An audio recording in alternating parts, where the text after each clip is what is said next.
दोस्तों, रामायण एक पवित्र ग्रंथ है जो भारत की संस्कृति की पहचान है।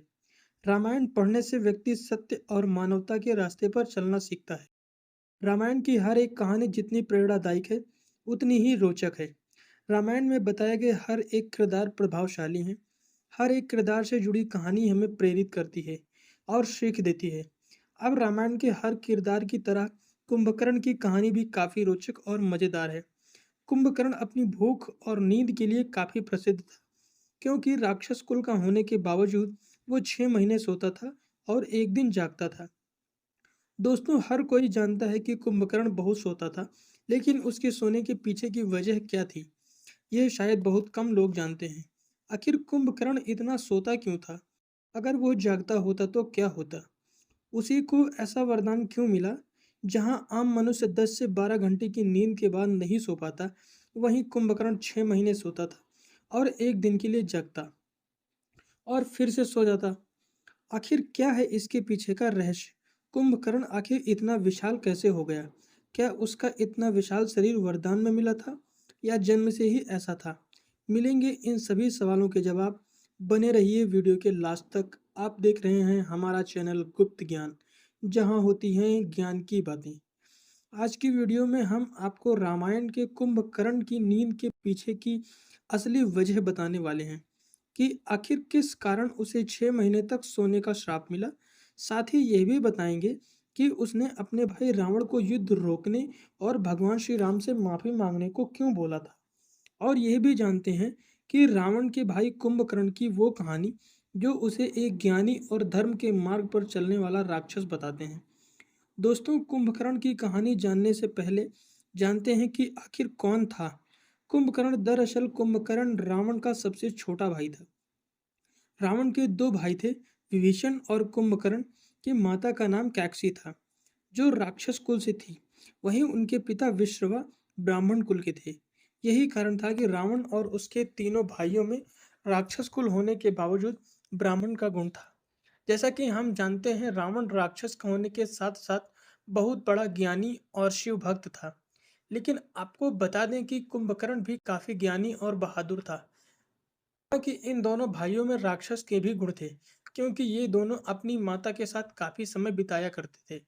लेकिन विभीषण अपने पिता के साथ ज्यादा समय बिताया करते थे। इसके कारण उनमें राक्षस का गुण बिल्कुल भी नहीं था। यही कारण था कि वो भगवान राम के बहुत ही सच्चे भक्त थे। दोस्तों, आइए अब हम आपको कुंभकर्ण को दिए गए श्राप की कहानी बताते हैं। दरअसल कुंभकर्ण बहुत ही विशालकाय और शरीर वाला बुद्धिमान और ताकतवर राक्षस था। उसके ताकत के सामने तो भगवान इंद्र भी डरते थे। कुंभकर्ण को हमेशा से ही खाने का बहुत शौक था। विशालकाय शरीर होने के कारण वो एक बार में हजारों लाखों लोगों का खाना खा जाता था। उसकी सेना और राज्य खाना जुटाते जुटाते थक जाते थे, लेकिन कुंभकर्ण की भूख समाप्त नहीं होती थी। एक दिन कुंभकर्ण ने सोचा कि यदि भगवान ब्रह्मा की तपस्या करें और उनसे वरदान में स्वर्ग का सिंहासन मांग लें, तो जीवन भर उसे पेट भर के खाना खाने को मिलेगा। ये सोचकर कुंभकर्ण और उसके दोनों भाई रावण और विभीषण उसके साथ तपस्या करना शुरू कर दिया। अब वो भगवान ब्रह्मा का नाम जपते हुए लंबे समय तक तपस्या करते रहे।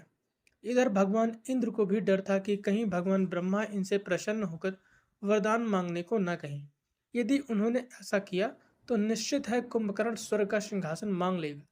यह डर उन्हें सता रहा था और यही चिंता लेकर भगवान इंद्र माता सरस्वती के पास जाते हैं और अपनी सारी चिंता उन्हें बताते हैं, जिसके बाद माता उनकी मदद का आश्वासन देती हैं।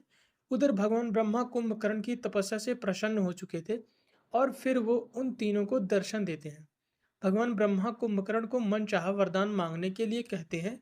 कुंभकर्ण वरदान के रूप में इंद्रासन मांगने वाला होता है और माँ सरस्वती उसकी जिह्वा यानी उसके जीभ पर विराजमान होकर इंद्रासन के बजाय निद्रासन बुलवा देती हैं। जब तक रावण और कुंभकर्ण ये समझ पाते, तब तक भगवान ब्रह्मा तथास्तु बोल चुके थे।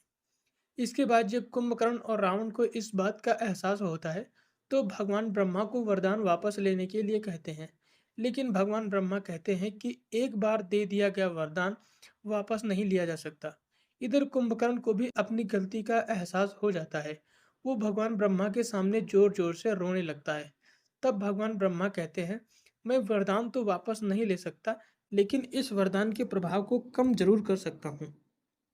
हमेशा निद्रा में रहने के बजाय तुम 6 महीने में एक दिन जागोगे और फिर 6 महीने निद्रा में रहोगे। जिसके बाद से कुंभकर्ण 6 महीने तक नींद में रहता था।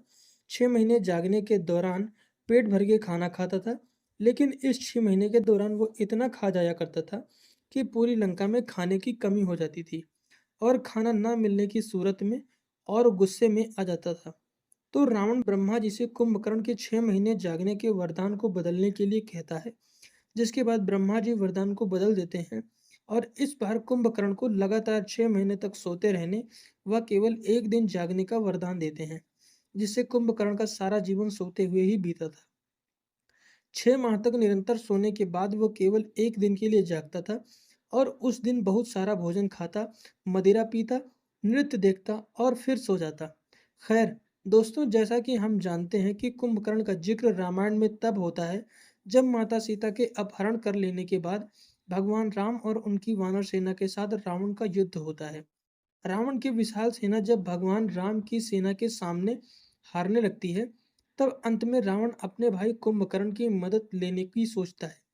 कुछ लोग सीढ़ी के जरिए उसके पेट पर चढ़ के उछल कूद कर उसे जगाने की कोशिश करते हैं, तो कोई नीचे उसके शरीर पर भाले का वार करके उसे उठाने की कोशिश करता है। लाख कोशिश करने के बाद भी जब कुंभकर्ण नहीं उठता, तब सेनाओं के मन में ख्याल आता है, क्यों न इसके पास स्वादिष्ट भोजन परोसा जाए, क्योंकि कुंभकर्ण खाने का बहुत शौकीन था और शायद वो भोजन की सुगंध से जग जाए। दोस्तों, ठीक यही हुआ।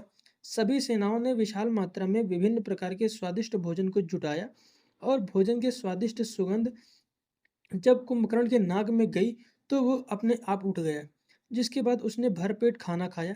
तब उसे बताया गया कि रावण ने माता सीता का हरण कर लिया है। जिसके बाद श्री राम ने वानर सेना के साथ लंका पर चढ़ाई कर दी है और किस तरह इस युद्ध में रावण के कई योद्धा और भाई बंधु मारे जा चुके हैं। तब कुंभकर्ण ने स्वयं जाकर महाराज रावण को समझाया कि माता सीता स्वयं लक्ष्मी का अवतार हैं।